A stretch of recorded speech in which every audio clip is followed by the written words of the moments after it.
Ok, estamos entonces en este domingo 25, donde nos corresponde abordar las preguntas 65 a las 68 del Catecismo de Heidelberg.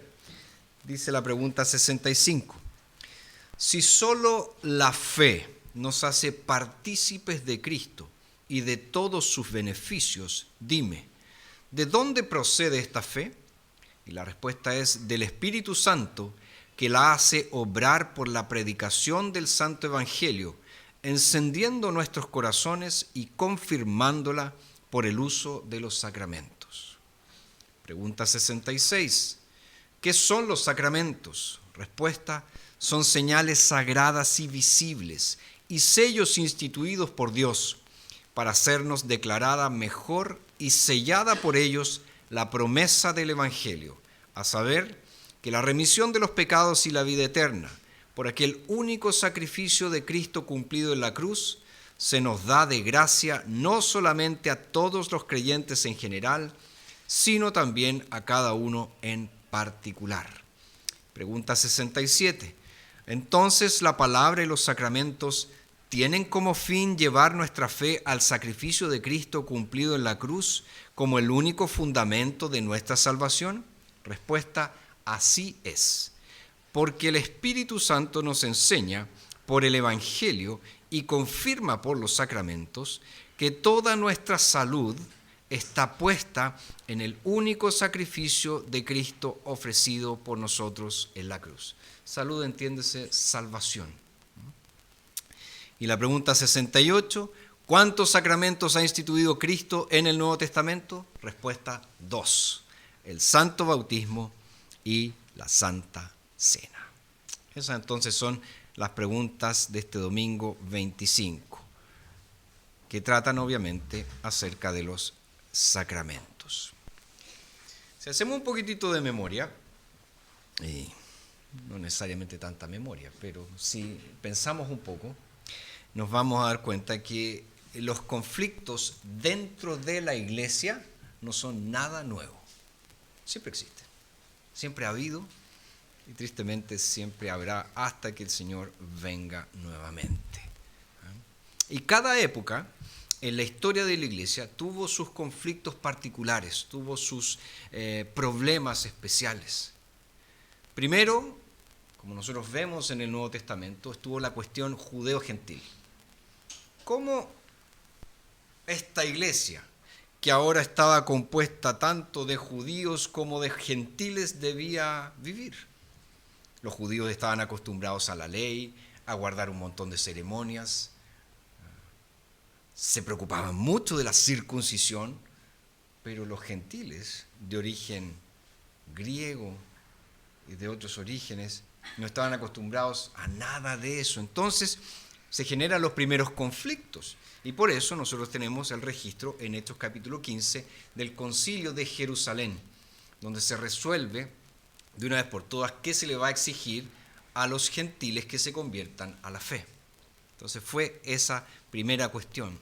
Luego, en el siglo IV, nosotros tenemos el conflicto que se dio en torno a la Trinidad, a la doctrina de la Trinidad. Dios es uno, pero subsiste en la persona del Padre, del Hijo y del Espíritu Santo. La iglesia estaba en conflicto. Entonces, ese conflicto concluyó con el credo de Nicea. Después, siglo V, aparece la herejía del pelagianismo. Y por lo tanto hubo que resolver ese conflicto. Después aparece el tema de la persona de Cristo. ¿Cómo esto? Jesús es Dios hombre, pero ¿cómo relacionamos eso? ¿Es 30% Dios, 70% hombre, al revés? ¿Cómo es?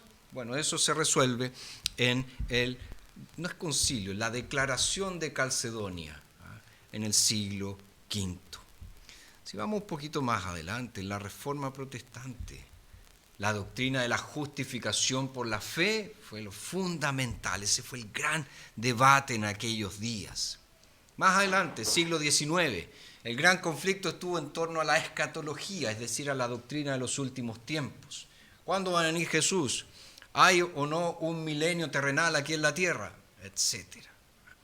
Y en el siglo XX el gran problema o el gran conflicto de la iglesia giró en torno a la autoridad, o mejor dicho, a la inspiración, infalibilidad e inerrancia de las Escrituras. ¿Es la Biblia la palabra de Dios o es la Biblia el registro humano de experiencias religiosas? Eso se dio en ese tema. Y hoy en día, ¿cuál es el conflicto que estamos enfrentando como iglesia? Bueno, en primer lugar, el gran tema es la unidad de Cristo en un mundo pluralista. La unidad de Cristo en un mundo pluralista. ¿Por qué? Porque estamos enfrentando este choque muy fuerte con la sexualidad humana. Y se está chocando con los estándares inmutables de la palabra de Dios respecto a la sexualidad. Entonces, siempre habrá algo, siempre habrá algún problema, siempre habrá algún conflicto. Ahora, volviendo a la época de la Reforma, durante el siglo XVI, la doctrina de los sacramentos era otro de esos temas candentes. Y apuesto que la mayoría de los que estamos aquí no pensamos mucho en los sacramentos, u ordenanzas, como a algunos les gusta decir. Claro, hay personas, ¿verdad?, especialmente los que provienen de la High Church, de la alta iglesia anglicana, que siempre están hablando de bautismo y rituales y formas y vestimentas, porque les encanta. Muy parecido a los católicos romanos. A los sacerdotes les encantan las vestimentas. Y siempre inventan una nueva, ¿verdad? Una más bonita que otra, una estola más bonita que otra. Siempre cosas así. Pero para un evangélico, sin denominación, para un Juanito Pérez por ahí, una vez dije Juanito Pérez y había alguien que se llamaba Juan Pérez en mi iglesia. Entonces, un Juanito Pérez, en general, somos dos. Los sacramentos son tierra desconocida. Son tierra desconocida. Saben muy poco acerca de eso.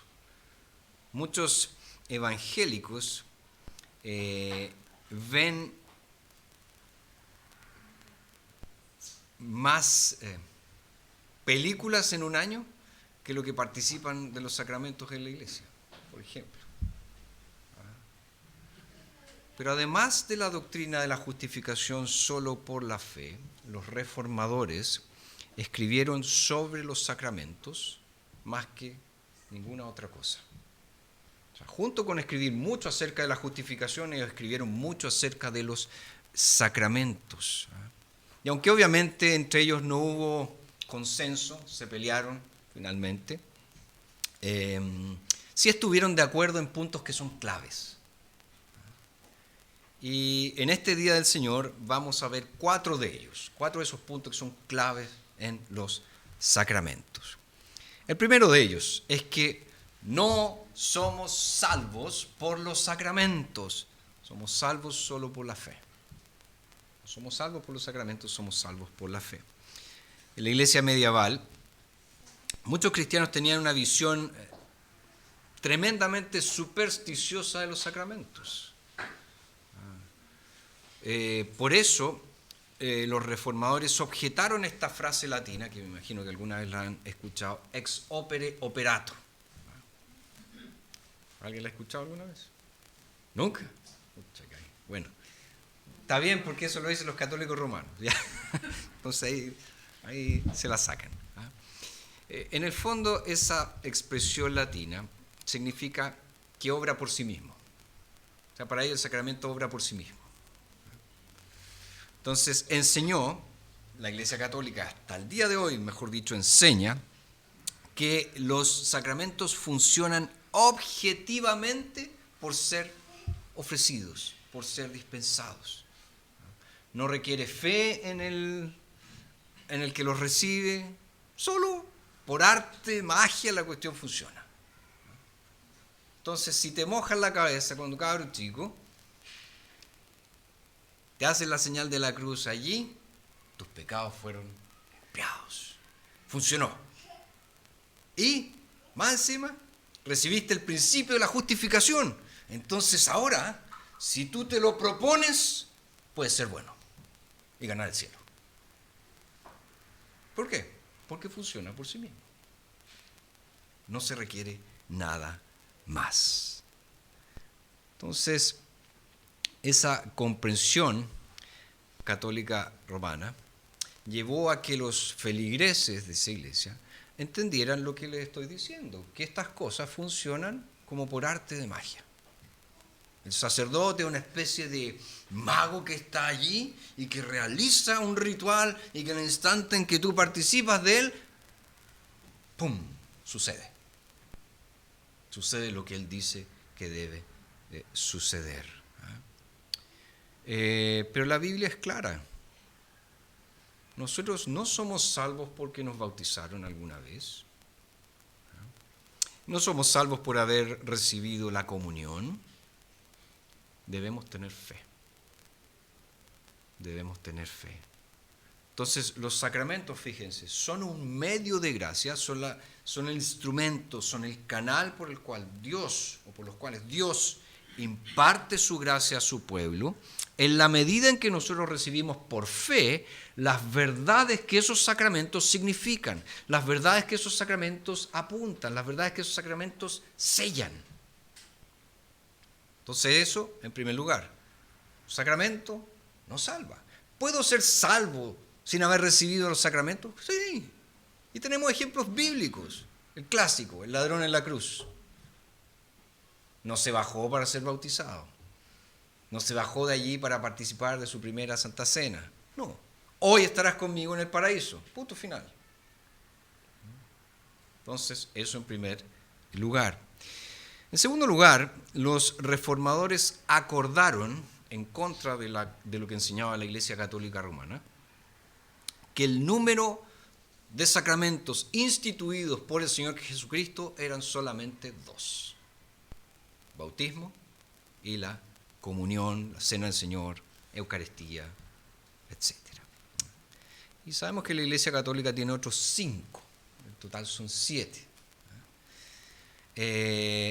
Pero esos 5, ninguno de ellos fue explícitamente instituido por el Señor Jesucristo. Ni tampoco está unido con una promesa, que eso es súper importante en el sacramento. El signo está unido a una promesa. Entonces, por ejemplo, tienen ellos la confirmación, tienen ellos la extrema unción, tienen ellos el matrimonio, tienen ellos las órdenes sacerdotales, en fin. Tienen la penitencia, que podría parecerse un poco a la confesión de pecados que tenemos nosotros, pero no es lo mismo, no es lo mismo. Entonces, ¿por qué ellos llegaron a esta conclusión y adicionaron todos estos otros sacramentos? Por la traducción latina de la palabra misterio que se encontraba en la Vulgata. La palabra mysterium en el griego significa eso, misterio. Es decir, algo que estaba oculto y que ha sido revelado. Se tradujo al latín por la palabra sacramentum. De ahí entonces viene el sacramento. Entonces, como la palabra misterio aparece relacionada con otras instituciones, por ejemplo, cuando Pablo está hablando ahí en Efesios 5 respecto del matrimonio, y dice, grande es este misterio. Pero yo me refiero a Cristo y su iglesia. Entonces quiero, misterio, sacramentum. El matrimonio es un sacramento. Pero no tiene base alguna esa conclusión. Entonces, como leímos al principio, los sacramentos fueron directamente instituidos por el Señor Jesucristo. Ahí en Mateo 28 tenemos sacramento del bautismo. Vayan y hagan discípulos de todas las naciones, bautizándolos en el nombre del Padre, del Hijo y del Espíritu Santo. Y Pablo dice en 1 Corintios 11, porque yo recibí del Señor lo que también les he transmitido. Y ahí está la institución de la cena del Señor. Entonces, tenemos eso, que obviamente la iglesia comenzó a practicar regularmente desde sus inicios.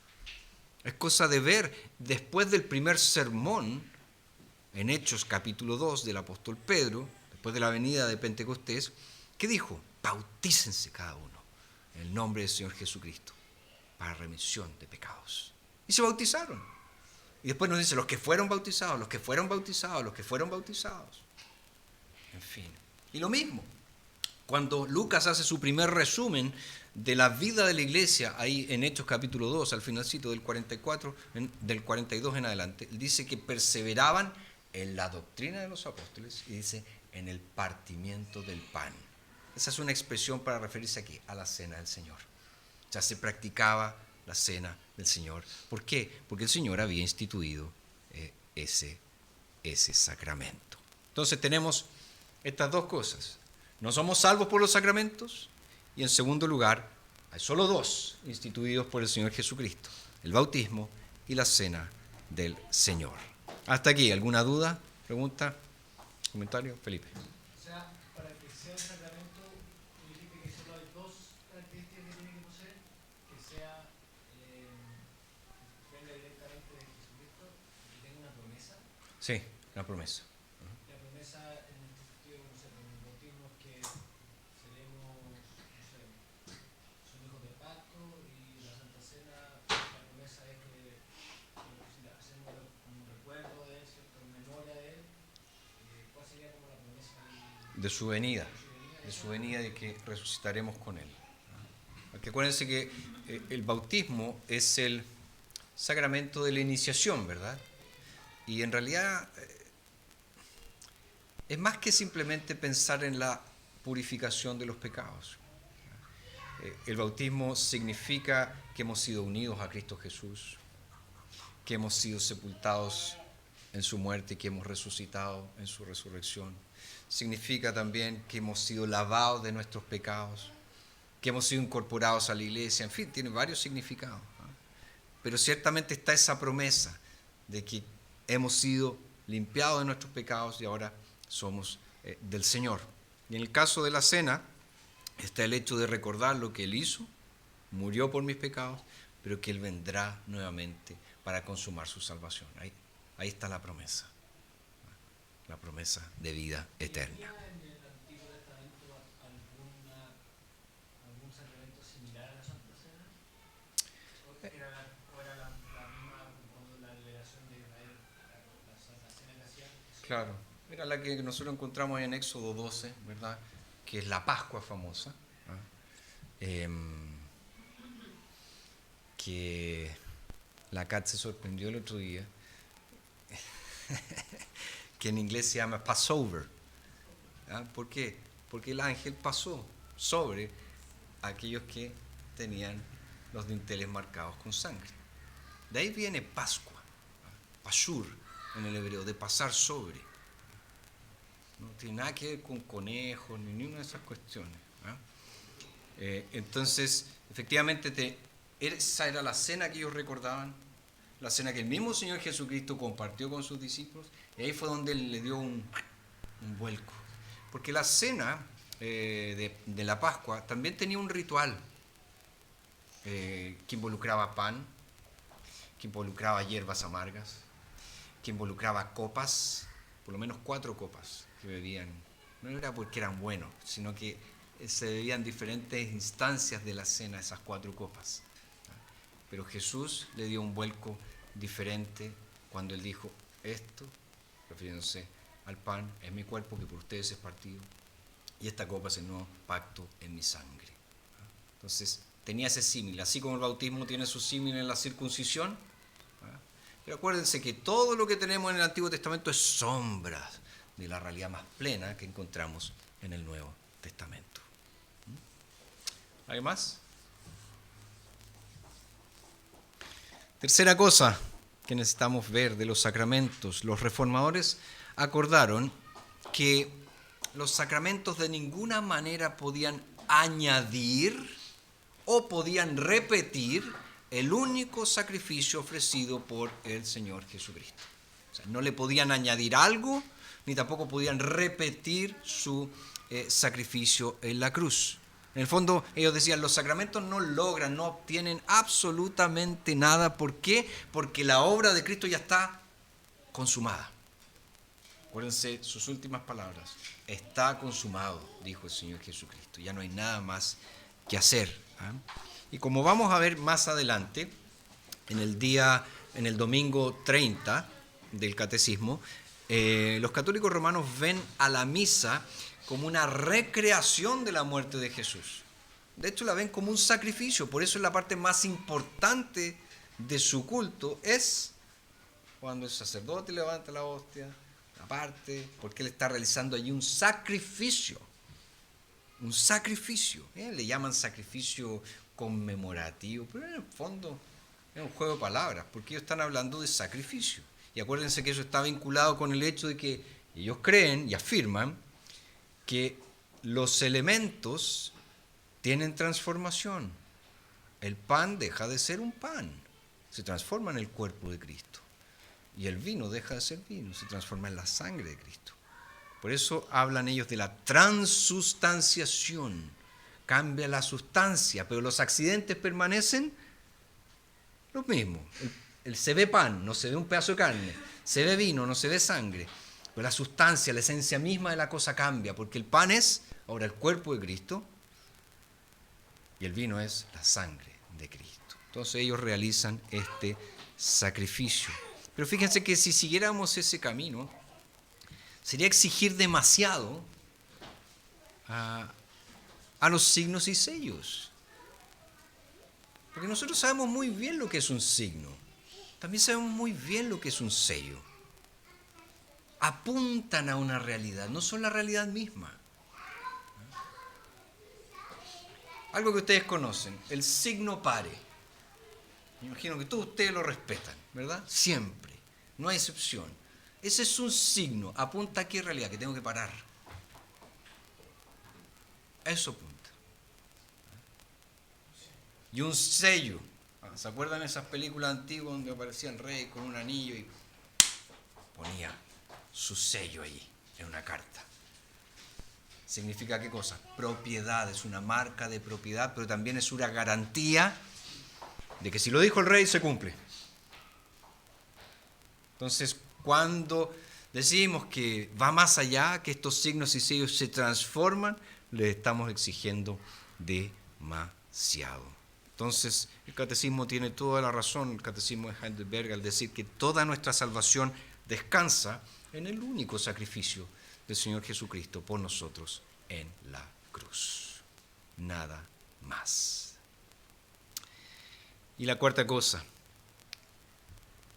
ya lo acabo de mencionar, pero los sacramentos son signos y sellos. Signos y sellos.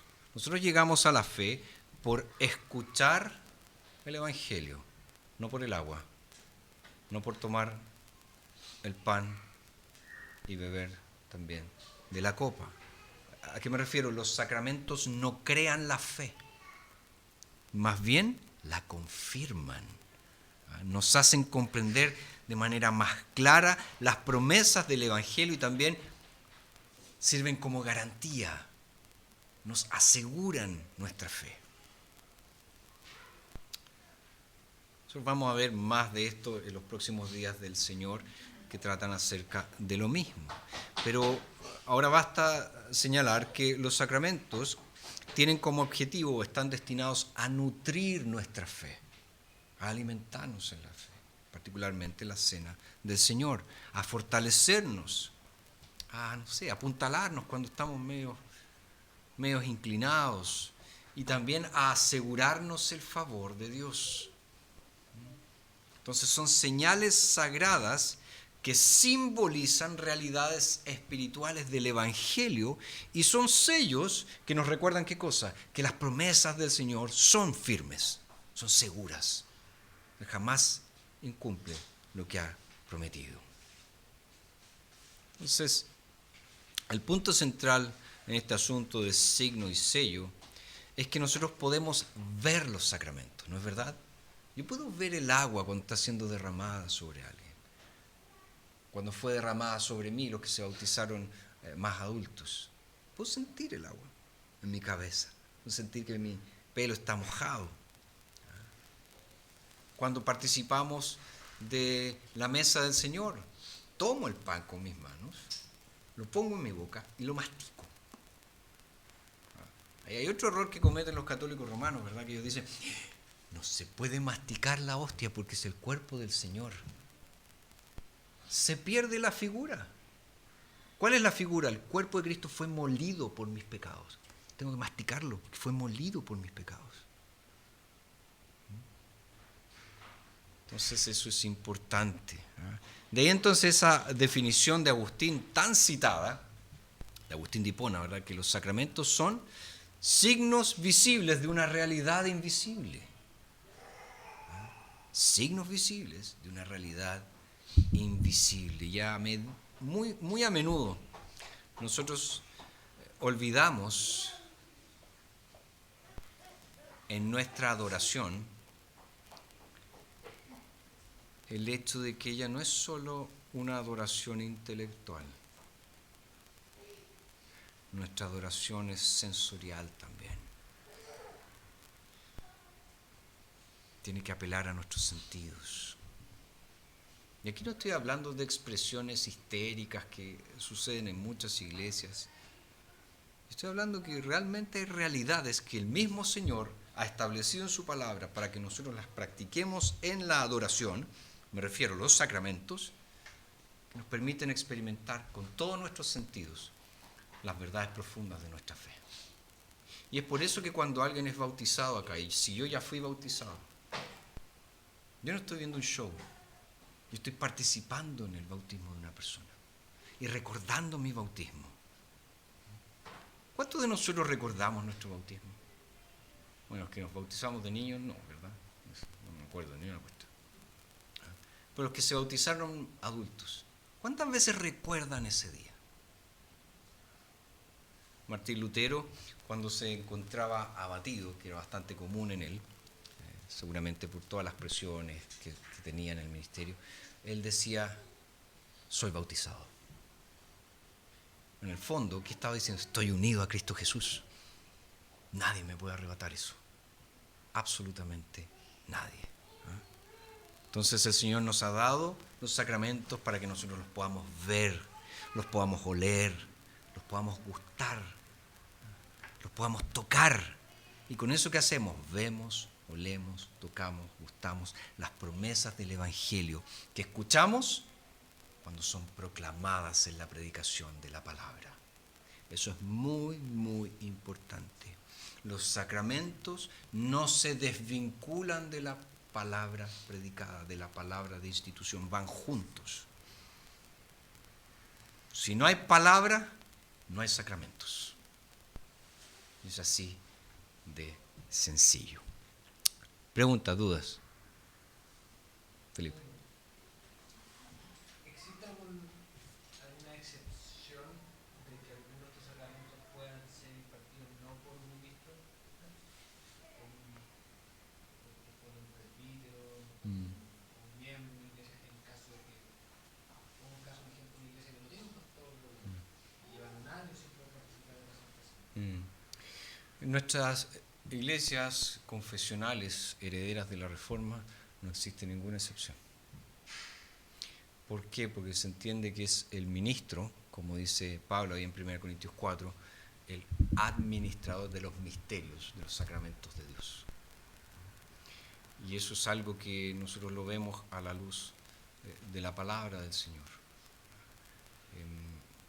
Muchas personas les molesta eso. Dicen, ¿qué pastores se creen muy especiales estos gallos que tienen que hacerlo ellos nomás? No, es algo que Dios ha establecido.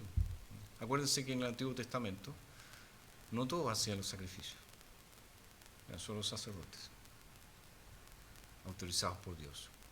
Y cuando a un rey una vez se le ocurrió, ¿qué pasó con ese rey?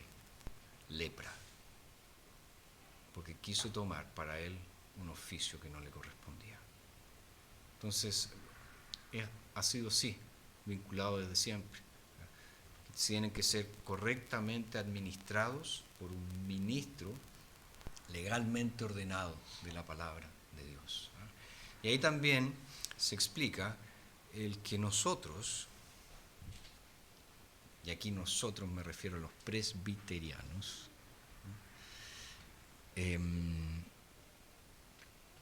cuando una persona llega a nuestra iglesia y quiere hacerse miembro de la iglesia, y esta persona ha sido bautizada, nosotros preguntamos dónde fue bautizado y cuánto. Si la persona nos llegara a decir, yo fui bautizado por la Iglesia Católica Romana cuando era niño, nosotros tenemos que decirle que para ser recibido miembro de la iglesia, él necesita recibir el bautismo cristiano. Ah, ¿pero cómo? ¿No es cristiano el bautismo católico apostólico romano? ¿No lo hacen en el nombre del Padre, del Hijo y del Espíritu Santo? Bueno, y ahí está lo que te decía. El sacerdote no es un ministro de la palabra de Dios, es sacerdote. Ese es un punto.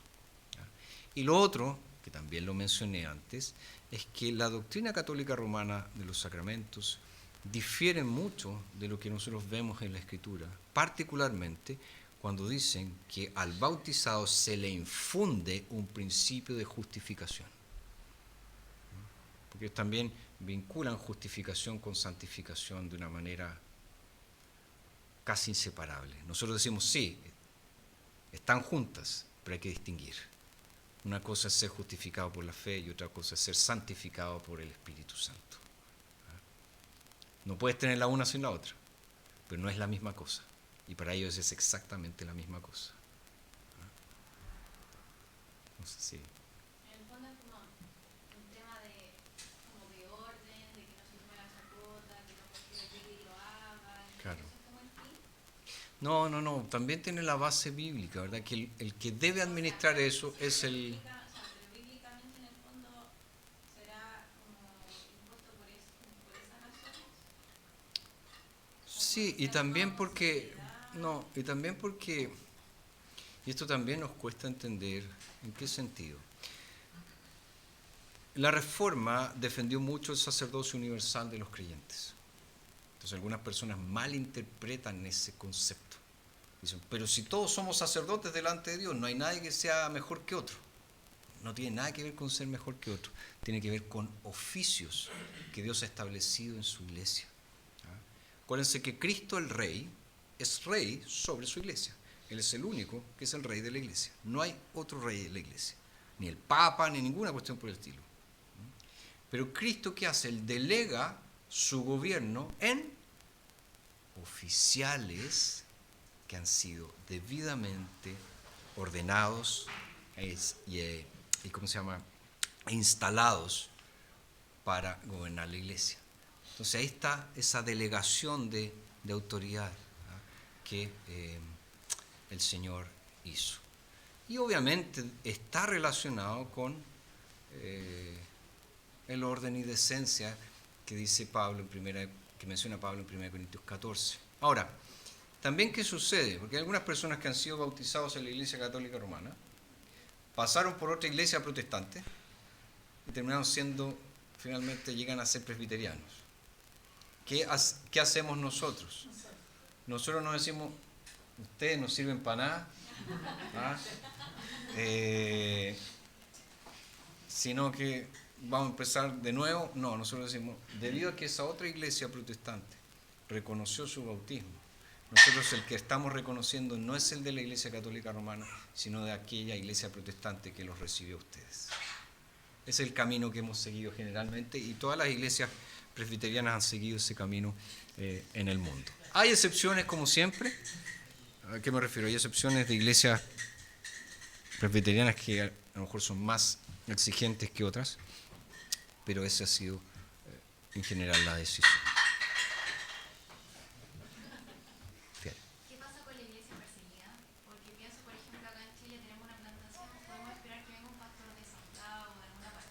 Pero en Oriente, donde nuestros hermanos se esconden, no pueden practicar su fe por libertad, incluso no tienen pastor, y quienes van son misioneros, ¿podrían bautizar a sus hijos, por ejemplo? Es que por lo general los misioneros, yo no estoy hablando de iglesias no presbiterianas, ¿eh? Son pastores. Nosotros en la iglesia presbiteriana no tenemos misioneros que no sean pastores. Todos son pastores. por esto mismo. Ahora, han habido casos de misioneras, que por principios bíblicos no pueden ser pastoras. Ellas están allí, hacen el trabajo, evangelizan. Chuta, la iglesia empezó a organizar. ¿Qué hacemos? La iglesia que la envió un ministro a hacer ese trabajo, a hacer esa pega de bautizar, de hacer la cena, etc. Porque es el orden que hemos establecido del Señor y debe ser así. Y probablemente en alguna parte alguien se le haya hecho una excepción, ¿no? Yo me acuerdo haber conocido a uno que decía ser muy reformado, pero después empecé a ver todas sus prácticas. Él había bautizado a sus hijos y era una persona como muy silvestre, que no era ni siquiera miembro de la iglesia, pero él había bautizado. Él ministraba la cena en su casa, en cultos familiares. Y después, lamentablemente, descubrimos que su vida era una escoba. O sea, no era solamente esa desviación teológica el problema, había algo mucho más profundo. Entonces, por lo general, tomamos ese cuidado. ¿Alguna otra duda? Consulta. Ok, quedamos aquí entonces, vamos a orar para finalizar. Te agradecemos, Señor, por concedernos estos signos visibles de tu gracia eterna y maravillosa.